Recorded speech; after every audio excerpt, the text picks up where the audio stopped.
Welcome back, and today we're checking out another SCP video. This one's going to be about the Daevites. Now, a lot of you guys have been telling me to check out this video on the Daevites due to some of the recent videos we've been checking out, so gonna go ahead and do that. Let's see exactly what these guys are all about. The Daevites. The study of ancient cultures, civilizations, and events is of course one largely focused on the past, with occasional new discoveries in the present providing new details, but the past is largely set in stone.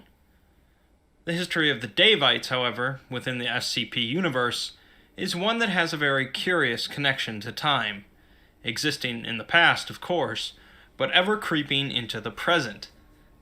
It wouldn't be an SCP topic without some sort of anomalous context, Right. and so this video will discuss the Daevites, their strange expanding history, and some of the other SCPs related to them. Unlike some other groups or factions in the SCP universe, the Daevites are based primarily around a single SCP, SCP-140.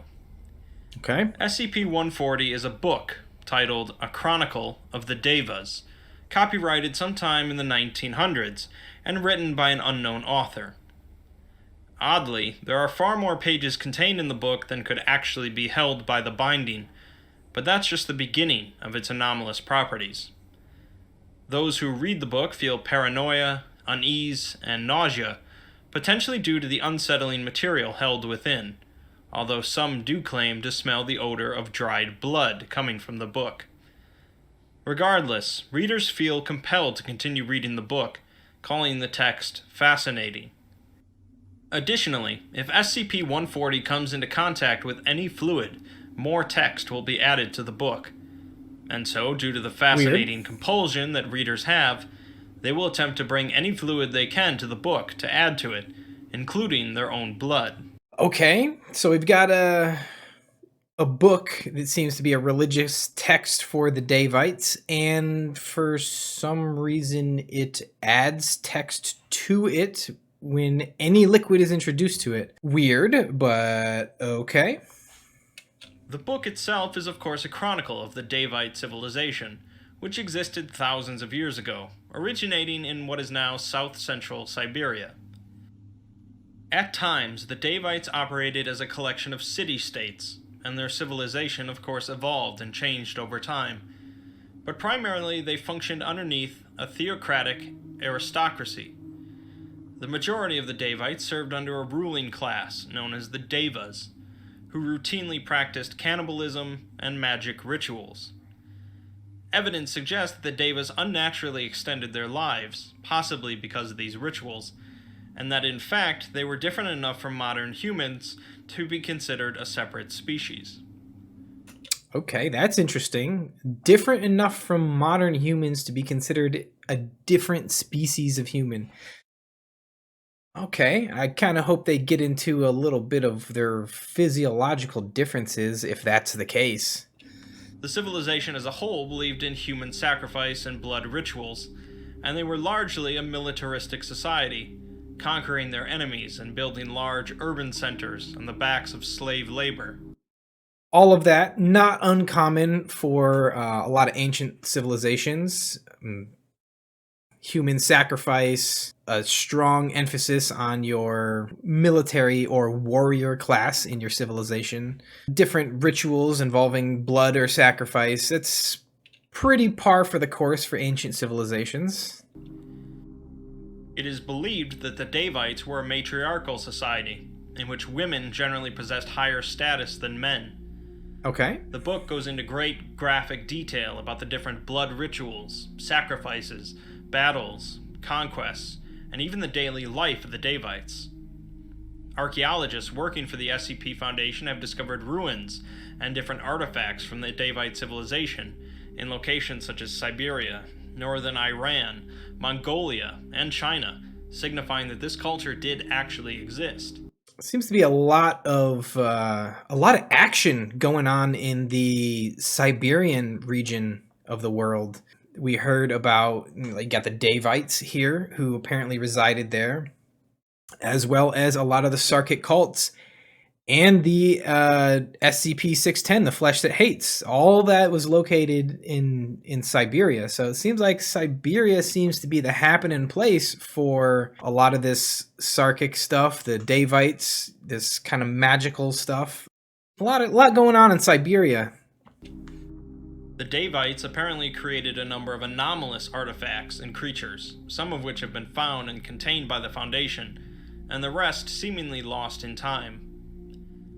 An early reading of the book showed the Daevite civilization being utterly crushed by the Chinese, killing off practically all of the Devas and ending their reign. In most history books, that would be pretty much the end of the Daevite story, but this is where the true anomalous properties kick in. As mentioned, fluids that come into contact with the book add to its contents, but not just adding details to existing material. It also changes and adds to their history. Oh. Their defeat at the hands of the Chinese was changed to a mere setback, along with other defeats, and new individuals and events are continually added.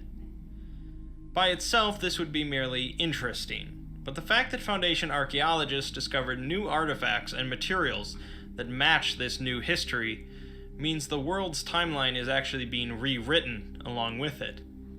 Okay, so it's retroactively, I should say, it's retroactively changing history based on the new writings that appear in the book. Also, I wonder if the type of liquid that's put into the book affects the type of history that happened. Does putting water into the book have a different outcome for something than, say, putting blood onto the book? And are you putting this liquid onto a blank page, or are you looking at a page in the book and reading a specific part of Daevite history and then applying, say, blood to that passage in order to change it? Right now, the Daevite timeline ends hundreds of years ago, and modern history seems to be unaffected by these timeline changes. But if SCP-140 keeps getting added to, it could result in a complete restructuring of the modern world. Fortunately, SCP-140 is locked up tight by the Foundation, but unfortunately, a number of identical copies are out in the world, each capable of adding to the Daevite history. Interesting. So there's multiple copies of this Daevite book. I guess if you change something in one book, it would change it in all of the versions of the book, one would assume. So far, the Foundation have found and destroyed dozens of copies. Dozens. But at this point, 2 expansion events have occurred while SCP-140 was contained in its vault. SCP-140 represents a massive danger to the current structure of the modern world, and recovery of the other copies is a top priority. Anything that can alter time or history is massively dangerous. The Daevites are mentioned in a number of other SCPs contained by the Foundation, and that number is only likely to grow as time goes on. But I'll take the time to just discuss a certain few.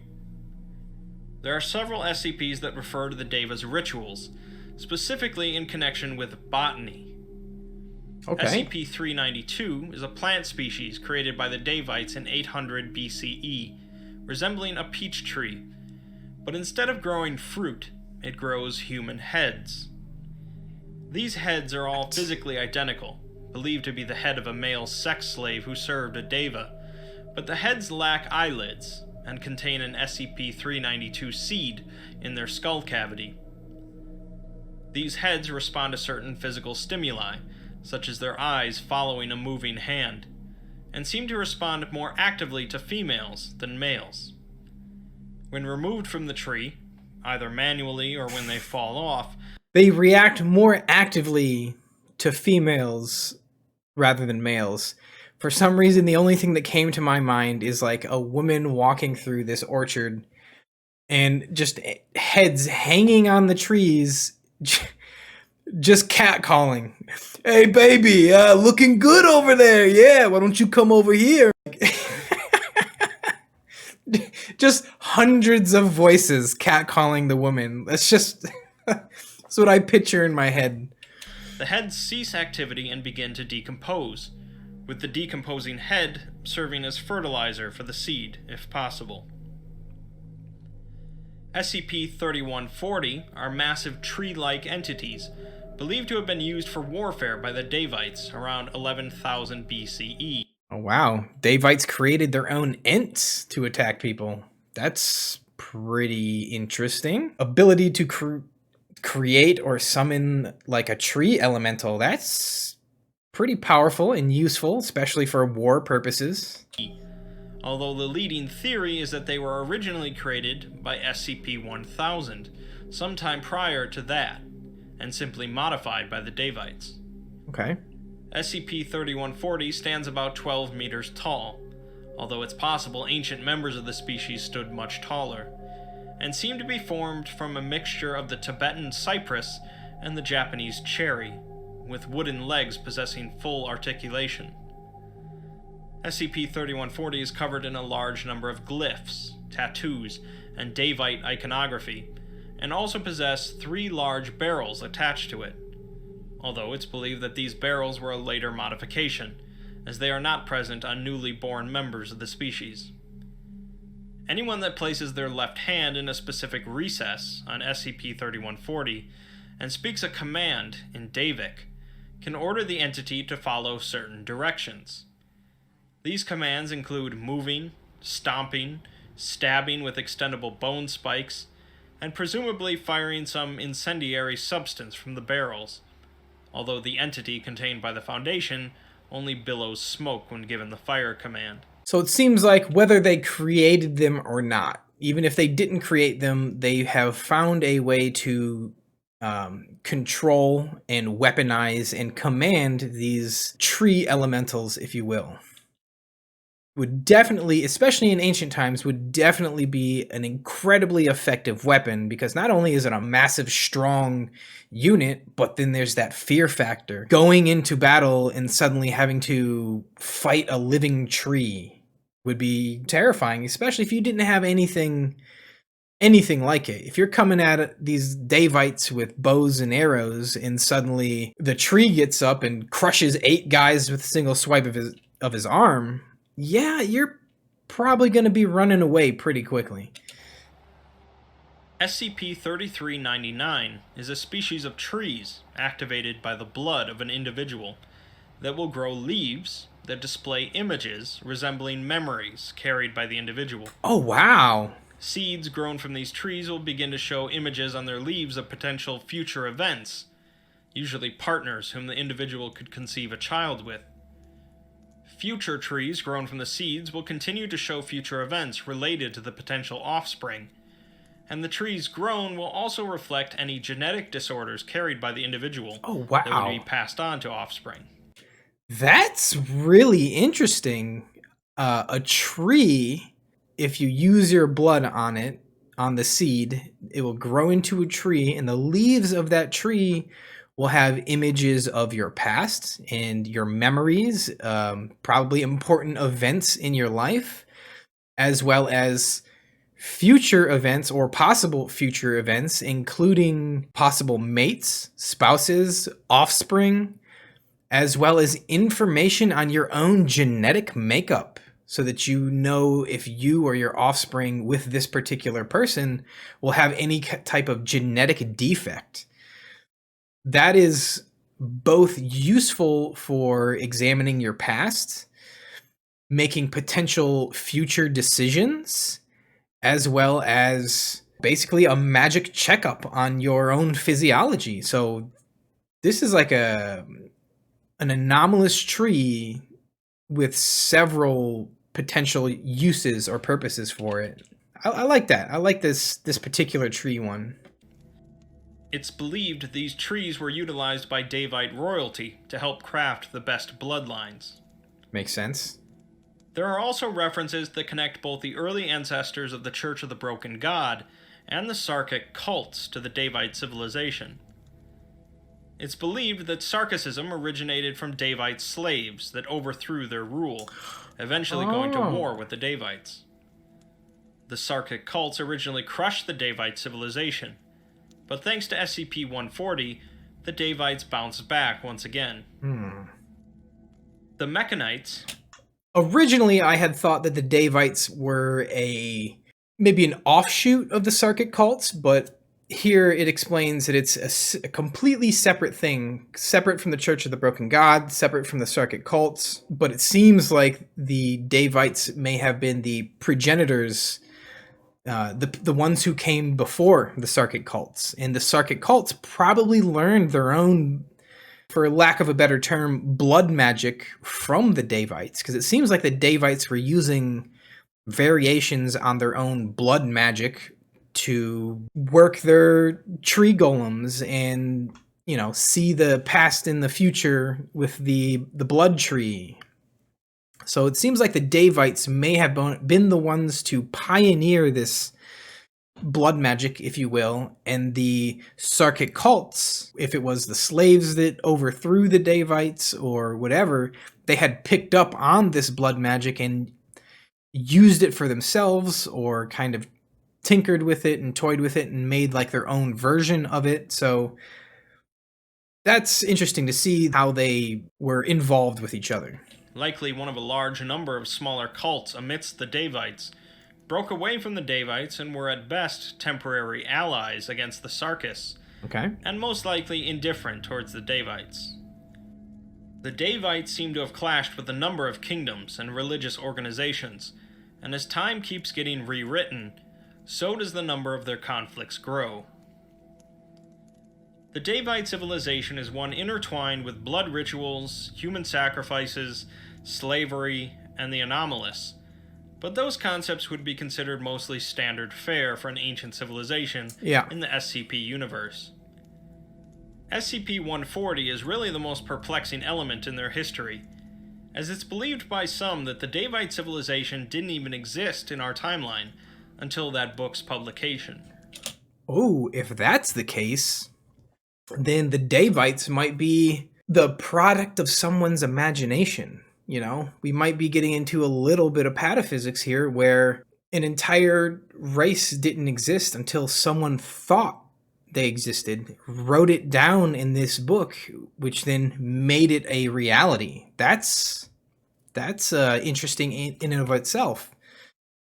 And the book, with the ability to rewrite history, is also its own whole bag of worms. That's just, you know, has the potential to do so much damage to the timeline, or it could even be potentially used to fix things in the timeline. Who knows? It depends on really how much control they have over what gets put into the book. If you put blood or water or orange juice into the book, like my earlier question, do you get different effects from different liquids? Do you put it on specific passages? Do you put it on a blank page? You know, it depends on how much control over the rewriting of this book, and therefore the rewriting of history they have. Just the fact that you can alter history with this book is quite impressive. One of the most commonly accepted theories is that the Daevite kingdom existed in an alternate dimension, and some process resulted in them intermingling into ours. Whether the process responsible for this is one of the Daevites' rituals, or some other third party, is up in the air. But the damage is already done, and will likely only continue to grow worse. Additionally, it's also debatable if the Mechanites and Sarkics would have existed without the presence of the Daevites, or if SCP-140 is also responsible for their creation as well. If the Daevites were the original civilization that the Church of the Broken God and the Sarkics broke off from, whether through, you know, slave rebellion or internal revolution, then yeah, the Daevites would be the progenitors to both of these groups of interest. So one could definitely argue without the Daevites, you wouldn't have these two groups.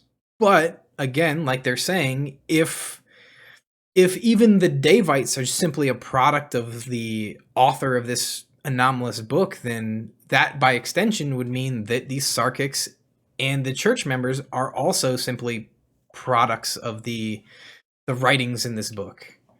Well, it's generally accepted that the past stays in the past, but when it comes to the Daevites, the past keeps creeping up. SCP-140 was originally found in the office of deceased historian Redacted.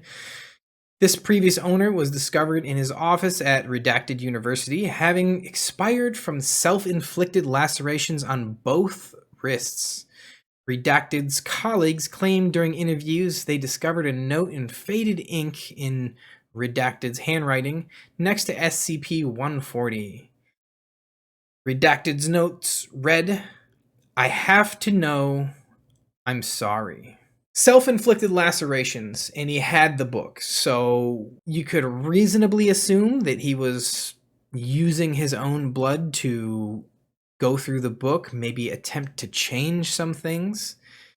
Maybe he died of his own blood loss due to this, and potentially maybe he eliminated himself as some kind of maybe sacrifice. Maybe he thought he was going to ascend into something greater, or his consciousness would be shown some kind of some answer or illumination to his questions. I guess this is the SCP-140 copy that the Foundation has in custody and not one of the ones they destroyed. Overall, I would kind of like to have learned a little bit more about the Daevites themselves, maybe about their culture or civilization. As it stands right now, they're pretty standard for ancient civilizations. I do like this in the fact that it gave a little bit more information on the possible origins of the Sarkic cults or the Church of the Broken God, and even the Daevites themselves. Their origin might be nothing more than a thought written down in a book, which was then turned into reality. If you liked the video, guys, like and subscribe. Leave a comment down below. Let me know what other things I should be checking out in the near future, and we will get to those. Thanks for watching the video. Take care of yourselves and have a great day.